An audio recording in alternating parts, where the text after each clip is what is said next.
shock and denial, pain and guilt. I feel like I'm not just at one. I feel like I'm both and. Can I be both and? How's the 5 stages of grief expand to 7? Doesn't matter. I guess the 7 resonates better anyway, so I'll go with that one. You know, I never asked to be here, right?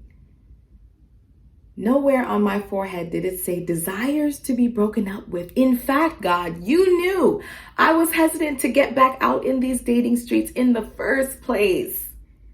But then we addressed the insecurities, did a lot of unlearning, especially about society's definitions of what makes a woman valuable enough to date or marry.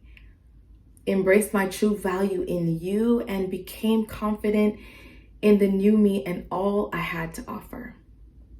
I even wrote down a list like everyone says a girl should. I mean, I was fine settling for, God, I want whoever you want for me, but you knew that was really me using religion to hide behind my fears and doubts. Did I really believe the man I dreamed of existed? More so, did I really believe that God would do it and would exceed my expectations? I had no idea where to start with what I wanted in a godly man. So far, he was a dream that I couldn't seem to articulate. But it ended up that 31 prayers for my future husband was a phenomenal place to begin. Funny enough, it was a book someone else I dated gave me. Don't know where he was trying to go with that notion, but good thing I never threw that book away, huh? On every page, I coined each prayer as if it were written from my hands until I had enough bravery to wean into desires of my own.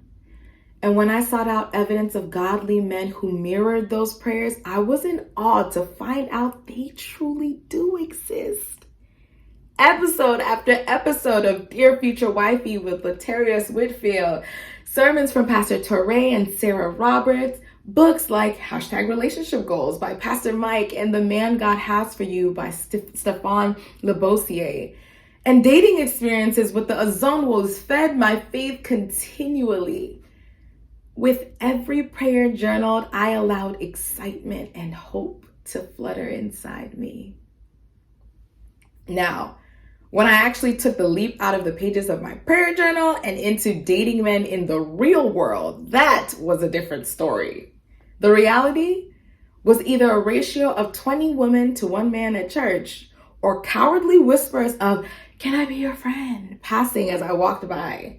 But I was overflowing with hope and resolved that if my husband was going to find me in these ghetto dating streets, I would make it as easy for him to do so.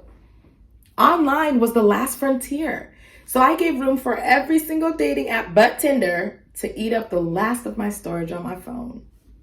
I endured many storms and tribulations, dry conversations, questionable characters, and gave more side eyes than I could count. Nonetheless, I was still grateful for it. It trained my eyes to see the red flags from a distance and to know when the man was not mine. By the way, God, if you remember, I didn't date in secret either this time. No, sir, I was not going to repeat the mistakes of the past, playing wifey to men who were just as ignorant of what it meant to be a husband, convincing myself that my body would make them stay, believing that what we had was love when truthfully it was codependency. No, sir, I knew what dating in the darkness brought: pain, trauma, bondage. I definitely was not going to go that route again. From when you pulled me into your light, now unashamed and free, God, I saw no reason to hide any area of my life from you. So this time, I let everybody know my business. Well, at least those I trusted to mentor me. Every he said, she said was accounted for. And my community continued to train my eyes until one day I saw green. He was the most beautiful green flag I'd ever seen. Every prayer I prayed after that, not once did I hear you say stop? So I kept going, and one date turned into 11 blissful months with the man of my list, and now we're here. Wondering what to do with a breakup I never asked for, and figuring out what stage of grief I'm in so I can apparently stop avoiding and start healing. I hate this. I hate this. I truly do. I so badly want to skip to the part where everything is good and great. But as you often have the habit of doing, Lord, you correct my thoughts. As the good father you are, you won't allow me to live a lie, to mask my wounds as healed when it's clear that I'm bleeding. But who wants to listen to a bleeding blogger who talks about how to get to the things we hope for when things hoped for can only happen after wounds become invisible, right? And I don't know how long this healing process is going to take, and that scares the crap out of me, because if it looks anything like the last post-breakup process with another 4 years timestamp on it, I don't want it. God, I'm turning 30 this year. Nobody has time for a 4-year healing process when this time I did it your way. I trusted you. And yet I feel you beckoning me to trust you again. To trust that this was not all for nothing, and to trust that all my steps are ordered by you and it will lead to something great. You, God, are the best healer I know. And you know my heart better than anyone. If I want this heart of mine to be healed the right way, I have to surrender the notion that I can heal it myself by avoiding, by deflecting, or by just letting time pass. I know the truth. Time doesn't heal all. You do. So here it is. All 7,200 pieces of my broken heart. Where do we go from here?